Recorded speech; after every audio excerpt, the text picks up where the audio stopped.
Hello students. आज जो topic है अपना वो है माइटोकॉन्ड्रिया। आज माइटोकॉन्ड्रिया के बारे में हम पढ़ेंगे। सबसे पहले माइटोकॉन्ड्रिया होता क्या है, ये चीज़। माइटोकॉन्ड्रिया हम इसको जो है पावर हाउस ऑफ सेल भी कहते हैं, शक्तिगृह कहते हैं ना। क्यों कहते हैं? क्योंकि यह एनर्जी देता है। एनर्जी जो करेंसी है एटीपी, एडिनोसिन ट्राइफॉस्फेट, यह सबसे महत्वपूर्ण काम करता है कि एटीपी का निर्माण करता है। इसलिए इसको power house of the cell कहते हैं, सेल का पावर हाउस भी कहते हैं, शक्तिगृह भी कहते हैं। यदि हम इसके इतिहास की बात करते हैं तो सबसे पहले रिचर्ड अल्टमान थे 1894 में। उन्होंने इसको ऑब्जर्व किया था, इन्होंने देखा था इसको। और उसके बाद जो कार्ल बेंडा, इन्होंने इसको नाम दिया माइटोकॉन्ड्रिया। माइटोकॉन्ड्रिया जो नाम दिया, वो माइटो का मतलब होता है ग्रीक के अंदर थ्रेड यानी धागे नुमा संरचना, और कॉन्ड्रियन मैंने ग्रेन्यूल लाइक। तो ये जो थे ऐसे थ्रेड थे जो ग्रेन्यूल लाइक थे, मतलब ग्रेन्यूल लाइक थ्रेड्स थे ये। तो इसलिए इन्होंने जो है माइटोकॉन्ड्रियन या माइटोकॉन्ड्रिया कहा।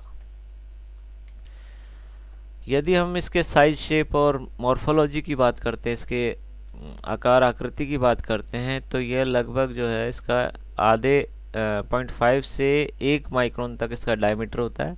चूँकि ये सिलेंडर शेप होता है, यानी कि सॉसेज जो होते हैं उसके जैसा इसका आकार होता है, और इसका जो डायमीटर होगा वो 0.5 से 1 माइक्रोन तक जो है 1 माइक्रोन तक इसका डायमीटर होगा। ये जो है सेल टू सेल डिपेंड करता है। देखो, सेल ऑर्गेनिल्स हैं, जितने भी सेल ऑर्गेनिल्स हैं जो फंक्शन करते हैं, खासतौर से उनका फंक्शनिंग रोल है। स्ट्रक्चरल रोल है वो तो ठीक है, लेकिन जिनका फंक्शनल है रोल है, यानी कि पर्टिकुलर एक फंक्शन करते हैं, तो उनकी संख्या जो है, उनका आकार आकृति उस कोशिका पर डिपेंड करता है कि वह किस तरह के ऊतक में कार्य कर रही है। कहने का मतलब है, यदि ज़्यादा उनका काम, जैसे हम एंडोप्लाज्मिक रेटिकुलम की बात कर रहे थे या गोल्जी कॉम्प्लेक्स की बात कर रहे थे, तो वहाँ पर हमने कहा था कि जो कोशिकाएं सिक्रीटिंग होती है, यानी कि स्रावी कोशिकाएं होती है जिनमें श्रावण का काम किया जाता है, वहाँ पर क्या है, एंडोप्लाज्मिक रेटिकुलर गोल्जी कॉम्प्लेक्स का जो है रोल बढ़ जाता है। तो रोल बढ़ने की वजह से क्या होगा कि वहाँ पर ईआर और गोल्जी बॉडी की संख्या या उनके जो है सिस्टर्नी की जो संख्या है, ट्यूबुल्स की संख्या, वो ज़्यादा होगी। ठीक है, लेकिन जहाँ रोल नहीं है वहाँ पर उनकी संख्या कम हो जाएगी। इसी तरह से माइटोकॉन्ड्रिया में जहाँ की लगातार कार्य होता रहता है, ठीक है, खास मस्कुलर सेल्स हैं, जैसे मसल सेल्स में इनकी संख्या ज़्यादा पाई जाएगी। जैसे किडनी है, उसमें लगातार फिल्ट्रेशन का काम चलता रहता है, ठीक है, तो वहाँ उनकी संख्या अधिक मिलेगी। और जहाँ इनकी आवश्यकता कम है, जहाँ की कम कार्यशील कोशिकाएं हैं, वहाँ पर इनकी संख्या कम होगी। ठीक है, तो लीवर सेल जो है वहाँ लगभग 1500 के आसपास माइटोकॉन्ड्रिया कोशिका में पाए जाते हैं। ठीक है, ये जो है सभी कोशिकाओं में, यूकैरियोटिक कोशिकाओं में मिलेगा। डबल मेम्ब्रेन होता है, इसकी जो संरचना होगी वो द्विस्तरीय होगी। ठीक है, oocytes के अंदर क्या है, माइटोकॉन्ड्रिया है वो इनहेरिटेड होता है। ठीक है, oocyte से ही, OOCYT, oocytes, जो oocyte सेल होती है ना, स्पर्म सेल और oocyte सेल, तो oocyte के अंदर क्या है, माइटोकॉन्ड्रिया इनहेरिटेड होता है। इनहेरिटेड कैसे होता है? जब oocyte का निर्माण होता है और उसके बाद फर्टिलाइजेशन होगा, तो माइटोकॉन्ड्रिया जो है, जाइगोट के जो माइटोकॉन्ड्रिया है, चूंकि स्पर्म में भी माइटोकॉन्ड्रिया होते हैं, ठीक है, स्पर्म की जो टेल होती है वहाँ पर माइटोकॉन्ड्रिया होते हैं, लेकिन वो जो है एम्ब्रियोनिक डेवलपमेंट के दौरान, जाइगोट बनने के बाद जो एम्ब्रियोनिक डेवलपमेंट होता है उसमें वो डिस्ट्रॉय हो जाते हैं, और सिर्फ oocyte के माइटोकॉन्ड्रिया ही जो है सरवाइव करते हैं। और इसलिए oocytes जो है हम इसको जो साइटोप्लाज्मिक इनहेरिटेंस भी कहते हैं। ठीक है, कुछ लक्षण जो है माइटोकॉन्ड्रिया के जो डीएनए होता है उस पर भी डिपेंड करते हैं। तो ऐसे जो है साइटोप्लाज्मिक इनहेरिटेंस जो होगी वो माइटोकॉन्ड्रिया के द्वारा जो है इनहेरिटेड होती है। माइटोकॉन्ड्रिया में डीएनए भी मिलता है, आपको पता है ना। अब यदि इसकी स्ट्रक्चर की बात करते हैं हम, तो स्ट्रक्चर में outer membrane, inter membrane space और इनर मेम्ब्रेन, क्रिस्टी और मैट्रिक्स ये पाए जाते हैं। यदि हम इसका डायग्राम देखें तो इस तरह से होता है। सबसे बाहरी संरचना जो होती है वो होती है आउटर मेम्ब्रेन, उसके बाद जो हो गई इनर मेम्ब्रेन, आउटर मेम्ब्रेन और इनर मेम्ब्रेन के बीच में इंटर मेम्ब्रेन स्पेस पाया जाता है। ठीक है, ये वाला जो स्पेस होगा ये पूरा ये इंटर मेम्ब्रेन स्पेस कहलाएगा। बीच बीच में उभार पाए जाते हैं, ये उभार मिल रहे हैं। देखो इनर मेम्ब्रेन जो है अंदर की ओर फोल्ड हो रही है, ठीक है, तो ये उभार बना रही है फोल्ड होके, इसको बोलते हैं क्रिस्टी। ये ठीक है, इसको कहा जाएगा क्रिस्टी।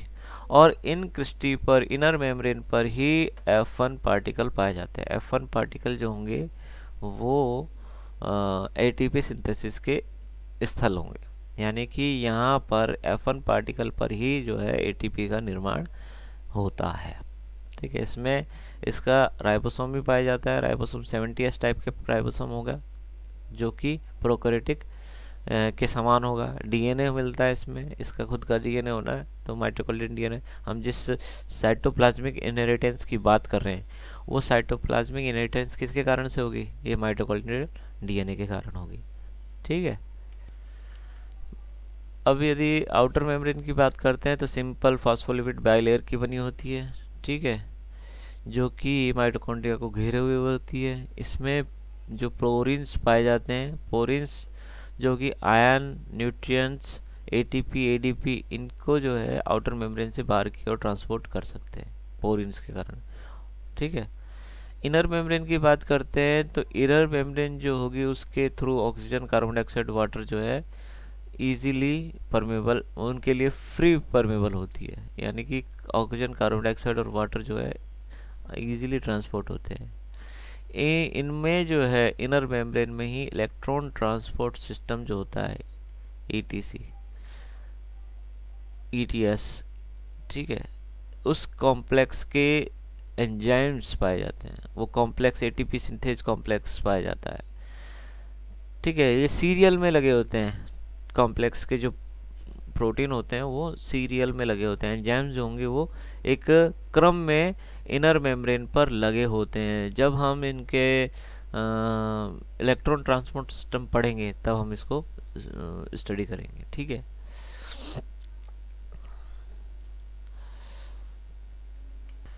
इंटर मेम्ब्रेन स्पेस की यदि बात करते हैं तो इंटर मेम्ब्रेन जो स्पेस होगा वो जो लगभग जो है 70 एंगस्ट्रॉम का स्पेस होता है। ठीक है, और इसमें प्रोटॉन का जो कंसंट्रेशन होता है वो बहुत ज़्यादा पाया जाता है। प्रोटॉन का कंसंट्रेशन चूंकि इलेक्ट्रॉन ट्रांसपोर्ट सिस्टम के दौरान, एटीपी सिंथेसिस के दौरान जो है जो मैट्रिक्स से जो प्रोटॉन है वो ये इंटर मेम्ब्रेन स्पेस के अंदर डाले जाते हैं, तो इसलिए इसमें क्या होता है कि हाई प्रोटॉन कंसंट्रेशन पाया जाता है। अब बात करते हैं क्रिस्टी की। क्रिस्टी जो है इनर माइटोकॉन्ड्रियल मेम्ब्रेन है, उसके फोल्ड्स है, इस तरह से फोल्ड्स होंगे। ठीक है, और इन फोल्ड्स पर ही नोब लाइक स्ट्रक्चर मिलती है। ठीक है, इनर मेम्ब्रेन के जो क्रिस्टी वाले रीजन है वहाँ पर नोब जैसी संरचना पाई जाती है। इन नोब जैसी संरचनाओं को हम F1 पार्टिकल कहते हैं, F1, और यही जो है एटीपी सिंथेसिस के स्थल होते हैं। यहाँ पर ही एटीपी सिंथेसिस होता है। अब बात करते हैं मैट्रिक्स की। माइटोकॉन्ड्रियल मैट्रिक्स जो होता है वो जेल लाइक होता है, जेल के समान होता है। ये डेंस होगा। इसमें जो है 2/3 प्रोटीन का पोर्शन पाया जाता है, यानी कि प्रोटीन की वजह से ही ये जो है गाढ़ा होता है, डेंस होता है। इसमें जो enzymes, ribosomes, DNA, mRNA, granules, fibrils, tubules, ये सारे एंजाइम्स के फॉर्म्स पाए जाते हैं। यहाँ पर जो है ये डीएनए, आरएनए जो है वो माइटोकॉन्ड्रियल होता है। ठीक है, तो माइटोकॉन्ड्रिया का पर्टिकुलर डीएनए पाया जाता है और उस डीएनए के लिए जो है सारी मशीनरी पाई जाएंगी। उसकी मशीनरी का मतलब है कि उसके लिए एंजाइम्स पाए जाएंगे। ठीक है, ट्रांसक्राइब होने के लिए एंजाइम्स की जो जरूरत होती है वो सारे एंजाइम्स पाए जाते हैं। ठीक है, और इसमें फैटी एसिड ऑक्सीडेशन के एंजाइम्स मिलेंगे। यहाँ पर क्रेब्स साइकिल्स चूंकि मैट्रिक्स में होता है, हमें पता है क्रेब्स साइकिल भी तो होता है। दो चीज़ें होती हैं माइटोकॉन्ड्रिया के अंदर, एक तो क्रेब्स साइकिल और दूसरा होता है इसमें इलेक्ट्रॉन ट्रांसपोर्ट सिस्टम। तो जब क्रेब्स साइकिल होगा तो वहाँ के सारे एंजाइम्स जो होंगे वो इसमें मैट्रिक्स में पाए जाएंगे। तो इसी वजह से एंजाइम्स किसके बने होते हैं? प्रोटीन के बने होते हैं। तो प्रोटीन की वजह से ही ये पूरी तरह से जो है डेंस होता है। ठीक है, अब बात करते हैं इनके कार्य की, फंक्शंस की। एटीपी का सिंथेसिस करता है, हमें पता है एटीपी सिंथेसिस करता है। एटीपी सिंथेसिस जो होती है, पूरी प्रोसेस जो होगी वो चालू होगी क्रेब्स साइकिल से। क्रेब्स साइकिल से NADH, FADH, ठीक है, ATP, GTP, इनका निर्माण होता है डायरेक्ट। FADH और NADH ये इलेक्ट्रॉन ट्रांसपोर्ट सिस्टम में जाते हैं और वहाँ पर फॉस्फोराइलेशन के दौरान ATP का निर्माण होता है। तो ये जो तीनों है, Krebs cycle, electron transport system और फिर उसके बाद सबस्ट्रेट लेवल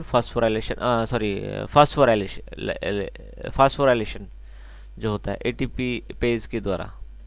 तो ये जो तीनों प्रोसेस हैं ये माइटोकॉन्ड्रिया के अंदर संपन्न होती है। ठीक है, दूसरा जो काम होता है वो माइटोकॉन्ड्रियल इनहेरिटेंस, जिसको हम साइटोप्लाज्मिक इनहेरिटेंस भी कहते हैं।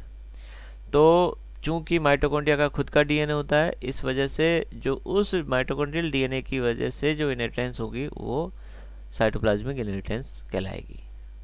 ठीक है, अब आउटर मेम्ब्रेन की बात करते हैं तो एपिनेफ्रिन का ये ऑक्सीडेशन में काम करते हैं। ट्रिप्टोफान का डिग्रेडेशन जो होता है वो आउटर मेम्ब्रेन में होता है। फैटी एसिड का जो इलॉन्गेशन होता है वो आउटर मेम्ब्रेन में होता है। इनर मेम्ब्रेन में ऑक्सीडेटिव फास्फोराइलेशन जो होगा वो होगा इनर मेम्ब्रेन, जिसको हम कह रहे हैं क्या, इलेक्ट्रॉन ट्रांसपोर्ट सिस्टम के थ्रू जो होगा वो ऑक्सीडेटिव फास्फोराइलेशन होता है। और दूसरा होता है जो मेरे मुंह से गलती से निकल गया था, वो होता है substrate level phosphorylation. Substrate level में क्या होता है, एक फास्फेट मॉलिक्यूल ATP से सेपरेट होकर किसी मॉलिक्यूल पर जुड़ेगा। ठीक है, तो उसको बोलते हैं सबस्ट्रेट लेवल फास्फोराइलेशन। मैट्रिक्स में क्रेब्स साइकिल्स होगा, ठीक है, बीटा ऑक्सीडेशन होगा और जो detoxification of ammonia in urea cycle जो होगा उसमें अमोनिया का डिटॉक्सिफिकेशन होगा और यहाँ पर मैट्रिक्स में ही कैल्शियम आयन का स्टोरेज किया जाता है। तो ये जो सारे फंक्शंस है ये आउटर मेम्ब्रेन, इनर मेम्ब्रेन और मैट्रिक्स में ये सारे फंक्शन संपन्न होते हैं। कुछ और फंक्शन भी होते हैं। एपोप्टोसिस के अंदर जो प्रोग्राम सेल डेथ है उसमें भी जो है माइटोकॉन्ड्रिया का रोल होता है। एस्ट्रोजन और टेस्टोस्टेरोन जो का सिंथेसिस है वो भी जो है माइटोकॉन्ड्रिया में होता है। न्यूरोट्रांसमीटर मेटाबॉलिज्म जो होता है उसमें भी इसका रोल होता है। कोलेस्ट्रॉल मेटाबॉलिज्म है उसमें भी जो है माइटोकॉन्ड्रिया का रोल होता है। तो ये जो सारा जो फंक्शंस हैं ये माइटोकॉन्ड्रिया में होते हैं। माइटोकॉन्ड्रिया की हमने स्ट्रक्चर पढ़ी, ठीक है, उसकी मॉर्फोलॉजी पढ़ी, उसके बाद हमने उसका फंक्शंस पढ़े। तो ये ओवरऑल माइटोकॉन्ड्रिया का जो है चैप्टर था माइटोकॉन्ड्रिया, और इसको और आप जो है बुक से पढ़िए। इसमें जो चीज़ें हैं Krebs cycle, electron transport system, ठीक है, ये हम एक साथ पढ़ेंगे। ग्लाइकोलाइसिस, क्रेब्स साइकिल और इलेक्ट्रॉन ट्रांसपोर्ट सिस्टम, ये सारे एक साथ हम पढ़ेंगे बाद में। Thank you very much.